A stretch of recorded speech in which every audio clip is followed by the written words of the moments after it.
Welcome to the Monday Method. I'm your host, Liz Mayer, life, career, and business coach, and I am obsessed with helping you create the life you love so you stop living for the weekends and start loving your Mondays. This show is dedicated to you women who do it all, from building careers to building families to becoming the version of yourself you love. This show provides you with the tools to get you off the hamster wheel of burnout so you can give what matters in your life the best of you, not the rest of you. Are you ready to create a life so good you look forward to Mondays? Then let's go. I would probably say than self-care if you are at the point where you feel like you are getting burnt out with all the work that you're doing.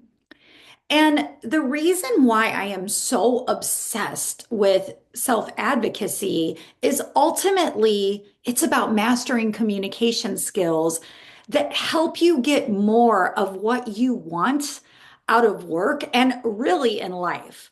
Because the more that your ideas are heard, the more you can influence, and ultimately, the more alignment you're going to get as you create a life that works for you. So, today we're going to tackle a big reason why you might be overworked, you might be underpaid, and quite candidly, you might be very frustrated. And no, it is not because you aren't doing enough, you don't have enough talent, or you need to know more. The real reason is, as I had suggested in the intro, is you're not advocating for yourself the way that you should be. And that's not your fault because so many of us are not really trained on how to self-advocate effectively. But here's the problem. If you don't claim your wins, someone else will. And if you don't make your value known, you'll keep waiting for recognition that might not ever come.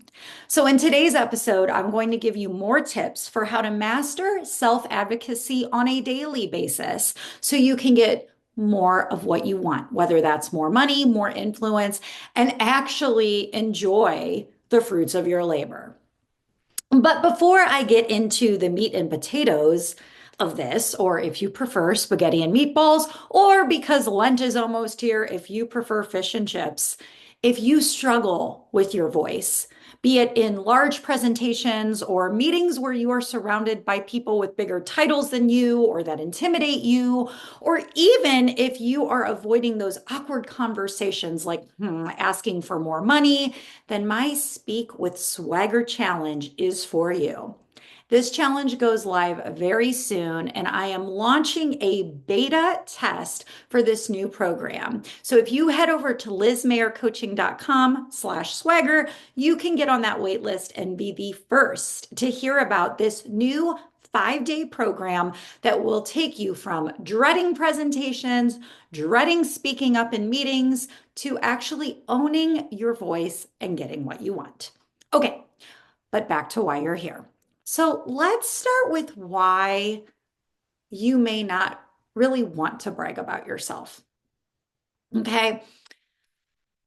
So much of you not wanting to brag about yourself could be humility, but a lot of it is conditioning. From the time we're little girls, we're told to play nice, be humble, be accommodating. We're sitting there playing tea parties and, we're playing in our nurseries with babies where we're being quiet and we're offering comfort instead of, playing outside and getting messy and competing. So we're told things like, don't be bossy, or here's that baby doll that you need to change and feed and take care of. Or we're even told things like, wait your turn so Sally doesn't feel like her feelings are hurt.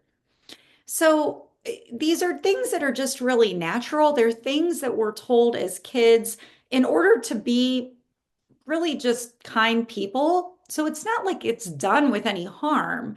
But sometimes we are taking it to mean that we have to sit down, that we have to be humble, and we don't take up space and we avoid putting ourselves out there. We wait to be noticed. So by the time you hit the workplace, you're carrying years of conditioning that might make it hard for you to speak up. Okay. And even if you do self promote, maybe you're being met with some side eye. Okay. Maybe you're being told you're too much. So what happens then? You pull back. You wait for your work to speak for itself and you play small. But here's the thing. Avoiding self-advocacy does not protect you. Avoiding self-advocacy does not keep you out of the realm of backlash. It just keeps you and other women, quite candidly, feeling invisible.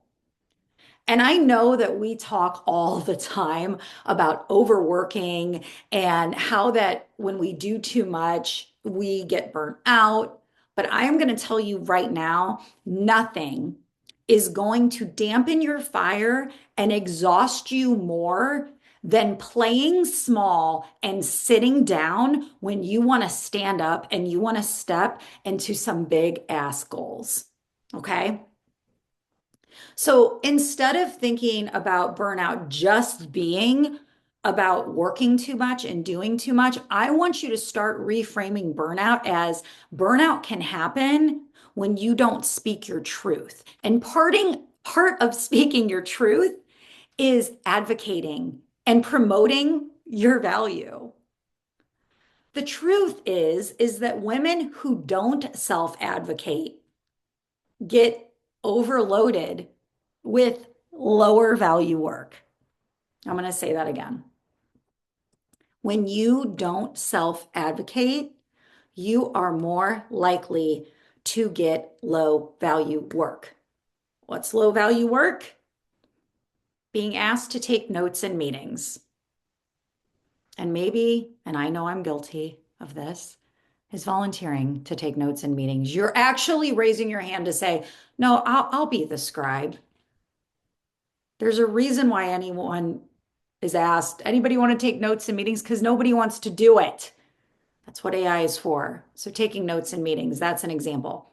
Or maybe you get asked to plan the office parties. Okay.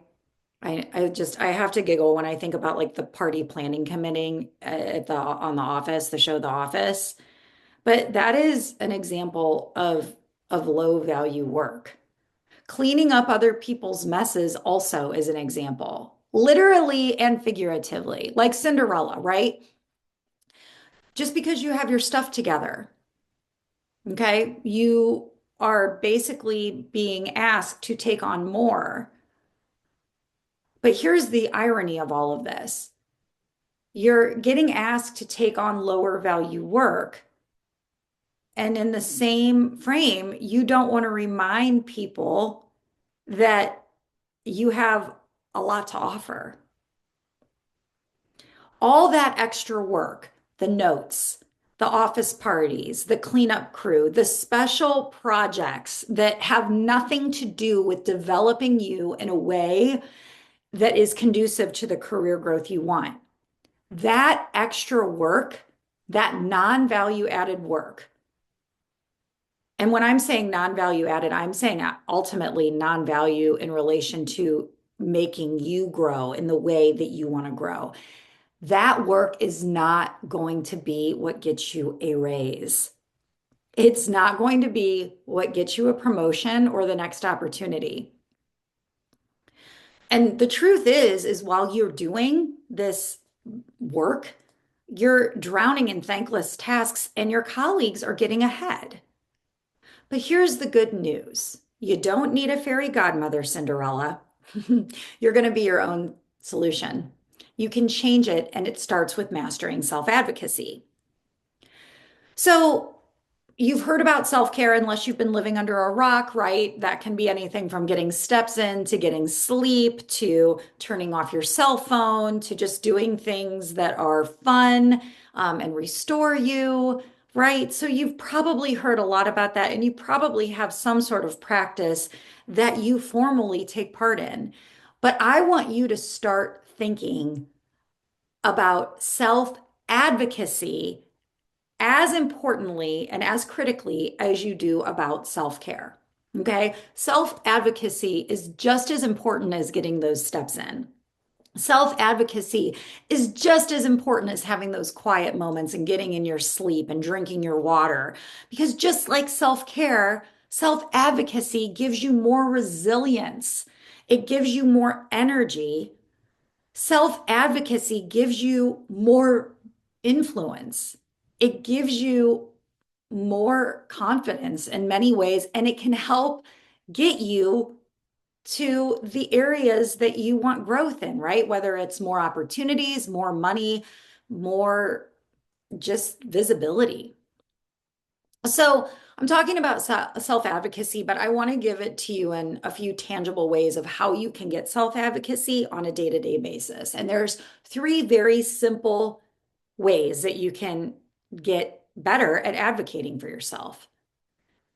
The first thing is by asking for what you want. Okay, you can become a better advocate for yourself for asking for what you want. And that can be anything for just stating your goals and your what your growth is. It can be also advocating for opportunities for you and your team and your broader team. So it's just asking for what you want on a regular basis. The second opportunity or the second way that you can practice self-advocacy is sharing your ideas.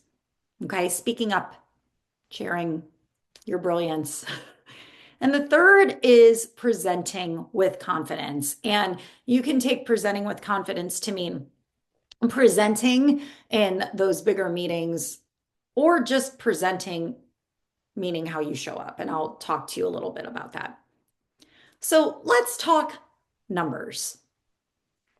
Women who ask for what they want are more likely to get it.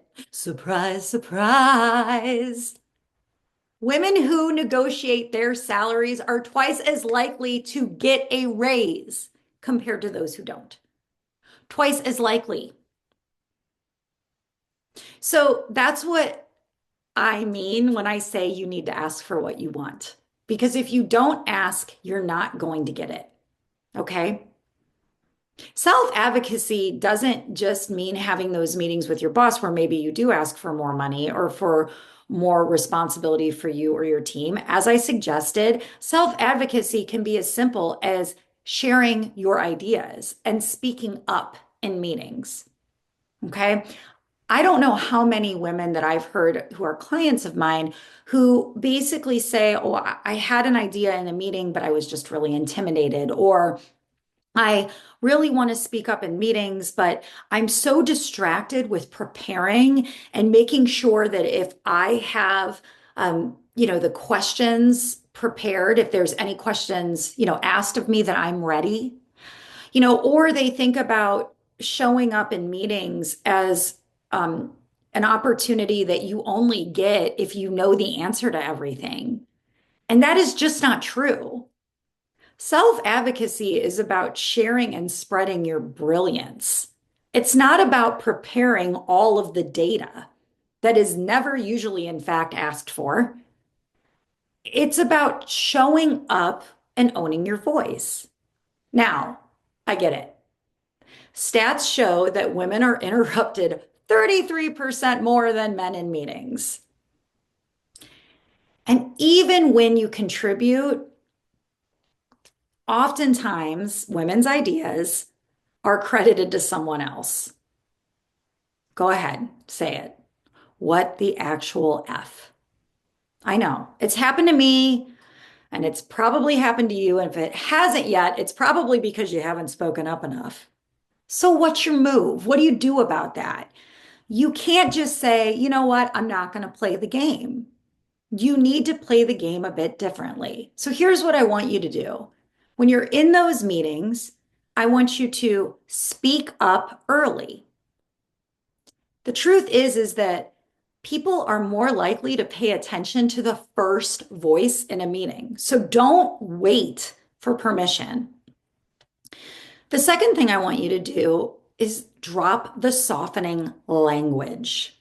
Softening language is just, maybe, it's even the tone. Oftentimes, I've noticed that women in meetings might tend to speak more in inquisitive ways, like they want to say a statement, but they're actually treating it like a question. So drop the softening language. Instead of, I just think that we should say, here's my recommendation. Or instead of, maybe we could, you could say, my point of view is this. Drop the softening language. Okay? If people need blankets, they can go get one. You don't need to comfort them. And then I want you to own your contributions. And however way you want to say that, you might work for a culture that does not like to use the term I. There are some cultures that really definitely prefer the we, and that's okay. Just ensure that when there is a project or something you've been working on, that it is very clear that you led the team, that you, in conjunction with this amazing team, have driven this impact. Those are the things that you can do, whether they're in small group meetings or large group meetings, or even honestly in larger presentations that help you own your space. Okay? So, no more of spending your time preparing for meetings in terms of a big, deep data collection and all these reports and, all of the notes and ensuring you have all of the typing ready, all that other crap. No, I want you to take all of that energy into determining how you're going to show up, how you're going to speak early in the meetings, what your point of view is, and that there is no confusion on what your recommendations are. And then the last thing is presenting with confidence, okay? So, did you know that 90% of communication is nonverbal? 90%. And this shouldn't surprise you, especially as women. We're often like, oh, well, there's just a vibe, or I just got this energy, or I just got this feeling. And that is nonverbal communication that you're picking up on. And so when I'm talking about presenting with confidence, I'm talking about how you present yourself matters just as much as what you are saying. So here are some of my favorite ways that I prepare to present myself. So, number one, I love my time in the gym. I love my time in the weight room. I love lifting heavy things. And that's not just because I get stronger shoulders, but it's also because it helps my posture. So it is important that you stand up tall, that you have your shoulders back, right, ladies? That you have your head up, your chin up, that you are projecting your body confidence, okay? Because that says a lot about what you think about yourself. Another way you can do this is not just with posture, but also with making eye contact. I don't know how many times I am speaking in meetings and I will look out and I will see individuals taking copious notes or looking down or even just avoiding eye contact in entirety. And the thing of it is that you want to connect with the individuals that you're speaking to, whether you're speaking with a small group of individuals or you're speaking with a large group of individuals. You need to keep your head up and really ensure that if you are in a meeting room with more than 1 to 3 people, if it's a larger group, that you are scanning the room. And it doesn't need to be intense eye contact or a deep stare. Just ensure that your head moves around a little bit and that you see individuals' faces. Okay. And then my third tip in relation to really owning your presence is to get yourself ready. I don't care if that means to you having your brows done, doing your hair, wearing a nice pair of clothes, putting on heels. I do not care. What I do care about is that you get yourself ready so that you are in that energy where you actually want to see people. And a good way that you can kind of gut check this is as you are getting ready, whether it's to go to work, to present, to get on a call if you work remotely, is if you were to run into an ex, boyfriend of yours or an ex partner of yours, would you want to be like, oh God, don't look at me? Or would you want to be like, heck yes, here I am? I want you to get ready so that you want to be seen and you don't want to run and hide from people. And you know the difference. Only you know the difference. I'm not going to sit here and say that you need a full blowout or any of that crap, okay? A lot of you need very, very little work and probably far less than you think to look like you are in that energy. But it doesn't really matter, honestly, as much of what you look like. It's about how you feel. You need to feel like you want to be seen. And that oftentimes means getting yourself ready in some way, shape, or form. Okay. Maybe it's the clothes you wear. Maybe it's the lipsticks you wear. Maybe it is something you do, like a nice skincare routine. You know what it is. You know it makes a difference. It's not petty. You're not a flippant apostle. You're not a nun. And if you are, hey, just have with it. Go put some lipstick on. But for the love of God, put something on your body or do something for yourself that makes you feel like you are ready to be seen because it does make a difference. Confidence is contagious. And when you show up like you want to be seen and you show up like a leader, chances are you will be seen and people will treat you like one. Okay, so enough with my preaching. Some of you, I'm not going to name names because I don't know what your name is right now. Some of you might be arguing with me. Okay. You have a little voice in your head. You may have obstacles to wanting to advocate for yourself. And because I'm here to help you through all of it, I'm going to work with you on some of those voices in your head so that you don't believe those voices and you can move on and you can keep advocating for yourself. So, here are some of the arguments you might be having in your head right now as I'm talking to you about the need to advocate for yourself. The first one might be, I don't want to brag. I don't want to brag. I know I don't want to brag. Self-advocacy is not bragging. You're owning your expertise. So instead of thinking about self-advocacy as boasting or bragging, you need to start correlating this concept of advocating for yourself as sharing. Okay?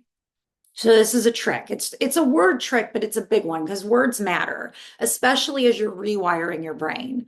So every time that you start to think of advocating for yourself as bragging or boasting or being a blowhard or whatever, I want you to replace whatever triggering word you have with the word sharing. You are sharing what you've done. You are sharing what you want. You are sharing what you know to be true. You are sharing your experience. You are sharing your perspective. And you are sharing that in hopes that it will help improve things. Maybe it will help improve a decision.